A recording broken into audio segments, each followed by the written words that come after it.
And welcome to Week 8, Season 2, the Halloween edition of the Aefl, guys. And man, have I ate a shit ton of candy. It's almost been disgusting. But nonetheless, I definitely did not win the Halloween costume thing at work today. But nonetheless, I do know you guys, though, on the other hand, definitely have some better costumes than what I had. So just real quick, take a look.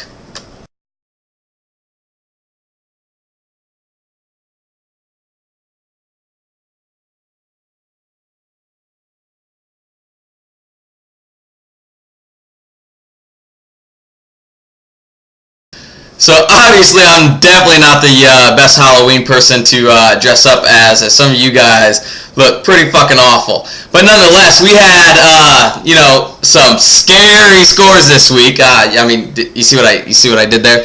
But nonetheless, let's get into some of those scary scores. As Grand Slam Breakfast Squad beat me 138.6 to 87.2. Newton's Law picks up their fifth win of the year, beating Team Minivan 129.7 to 58.7. Helmet to Helmet Contact loses to former Child Stars 120.9 to 77. Liquor in the Front, Poker in the Back picks up their third win of the year over the Raging Boners 90.4 to 59.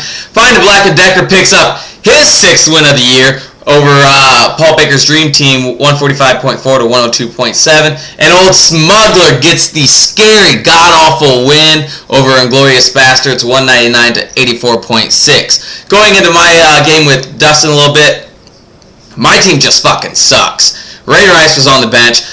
I don't even know if Tom Brady's had more than 2 games over 10 points this year. And then Amendola was on the bench. Jason Witten is god-awful. I mean, you would think, that Tony Romo might be getting a little bored throwing to Dez Bryant all the time, might share it around. But nonetheless, for Dustin, Kaepernick goes off. Eddie Lacy got you big points. The Bengals D, Deshaun Jackson, all got you big points. You score the third most points in the league this week and picking up your fourth win of the year. Justin, man, I tell you what, dude, your waiver wires have been on point this year. Mike James, Hillis, Reed, the tight end of Washington, and even Boykins there in Green Bay have all been big. And then you throw it in with Victor Cruz and AJ Green, who's already getting you big points. Just big-time waiver moves on your end. Nonetheless, you pick up 130 points, which is fourth in the league this week, and not a single one of your players scored a touchdown. Pretty damn impressive. Where Edwards, on the other hand, had the lowest point total for the week. Maybe possibly even this whole season, I'm not quite sure. S. Davis and James Jones got you 0 points. RG3 only got you 3. Just a rough week in all for you.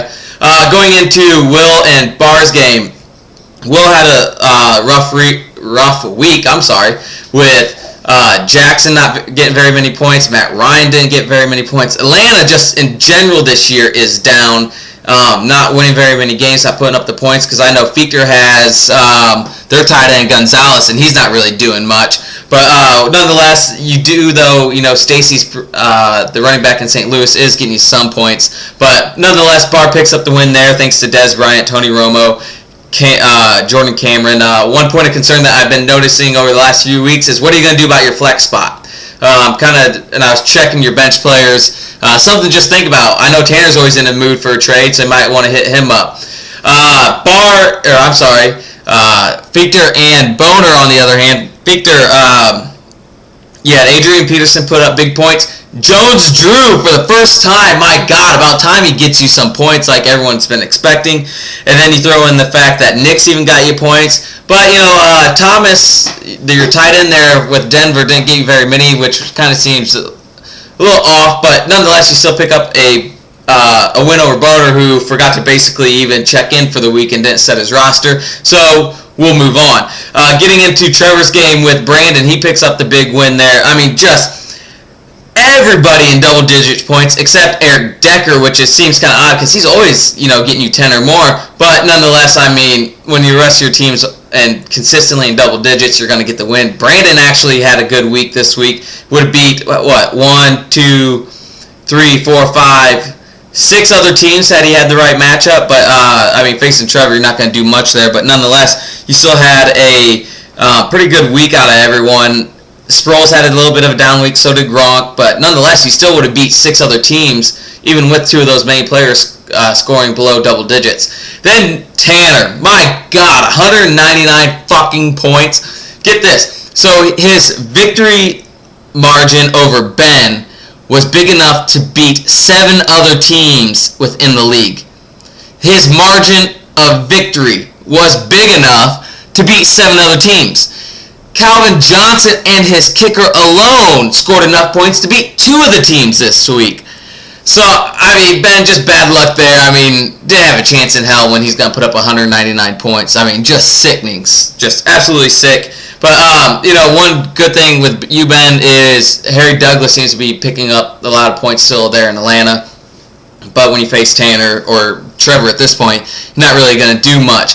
But nonetheless, fellas, that's what happened this week. Now let's get into this week's, Trevor Freimeyer's Cocksucker of the Week. You cocksucker! And this week's Cocksucker of the Week goes to Brandon. I mean, there's really no definite person this week that really got screwed over other than, Brandon would beat 6 other teams had he had the right matchup. And then you throw in the fact that Sproles and Gronk didn't score that many points. So for this week, I'm going to give Trevor Freimeyer's Cocksucker of the Week to Brandon Altimus. Now, just something I decided to ask Trevor earlier in the week. We were talking, him and Tanner are going back and forth this whole year with points scored. I mean, 2 of the better teams in the league. And so I asked him, Trevor, what is your thoughts on Tanner's team? And this is what he said. I'm really not afraid of, what the fuck? Oh, Old Smuggler, that's who it is. I'm really not intimidated by his team or his Calvin Johnson or his Jimmy Graham that have been putting up his majority of the points. But Stafford, not as good as my Peyton Manning. And I will probably be defeating him in the championship. So there it is, guys. That's the thoughts, man. The top 2 teams going at it. You gotta love it. Only in this league will you find this type of competition. It's why we're the best. It's why we're the best. Now, let's get into the games next week. And I believe I will be taking on Team Minivan. God, what an awful game. I'm 3-5 and he's 2-6. Black and Decker will be taking on Grand Slam Breakfast Squad. Former Child Stars takes on Glorious Bastards. Liquor in the Front takes on Old Smuggler. Newton's Law takes on Paul Baker's Dream Team. And Raging Boners takes on Helmet to Helmet Contact. Fellas, it's been a pleasure. I hope you enjoyed the Halloween edition of the AFL Weekly Update. But as always, fuck you.